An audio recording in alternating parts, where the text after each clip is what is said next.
ಎಲ್ಲರಿಗೂ ನಮಸ್ಕಾರ. ನನ್ನ ಹೆಸರು ಪಲ್ಲವಿ ರಾವಪ್ಪ ನೇಳೆ. ನಾನು 9ನೇ ತರಗತಿಯಲ್ಲಿ ಓದುತ್ತಿದ್ದೇನೆ. ನಮ್ಮ ಶಾಲೆ ಹೆಸರು ಶ್ರೀ ಉಜ್ಜಯಿನಿ ಜಗದ್ಗುರು ಸಿದ್ದೇಶ್ವರ ಪ್ರೌಢಶಾಲೆ ವರೂರು. ನಾನು ಈಗ ಪೀನ ಮಸೂರದ ಎದುರಿಗೆ ಒಂದು ವಸ್ತುವನ್ನು ಸಂಗಮ ಬಿಂದು F1 ಮತ್ತು ದೃಕ್ ಕೇಂದ್ರ ಓದ ಮಧ್ಯದಲ್ಲಿ ಇರಿಸಿದಾಗ ಉಂಟಾಗುವ ಪ್ರತಿಬಿಂಬದ ಬಗ್ಗೆ ತಿಳಿಸಿಕೊಡುತ್ತಿದ್ದೇನೆ.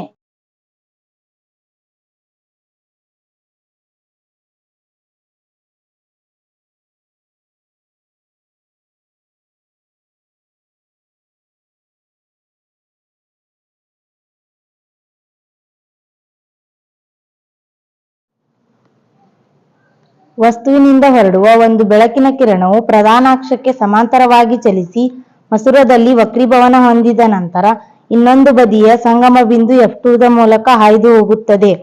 ಅದೇ ರೀತಿ ವಸ್ತುವಿನಿಂದ ಹೊರಡುವ ಇನ್ನೊಂದು ಕಿರಣವು ಮಸೂರದ ದೃಕ್ ಕೇಂದ್ರ ಓದ ಮೂಲಕ ವಕ್ರೀಭವನ ಹೊಂದದೆ ನೇರವಾಗಿ ಚಲಿಸುತ್ತದೆ.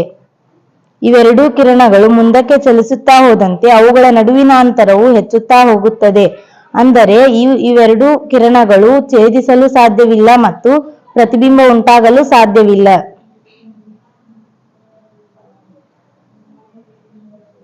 ಇವೆರಡೂ ಕಿರಣಗಳನ್ನು ಕಾಲ್ಪನಿಕವಾಗಿ ಹಿಂದಕ್ಕೆ ಬೆಳೆಸಿಕೊಂಡರೆ ಅವು ಒಂದು ಬಿಂದುವಿನಲ್ಲಿ ಛೇದಿಸುತ್ತವೆ.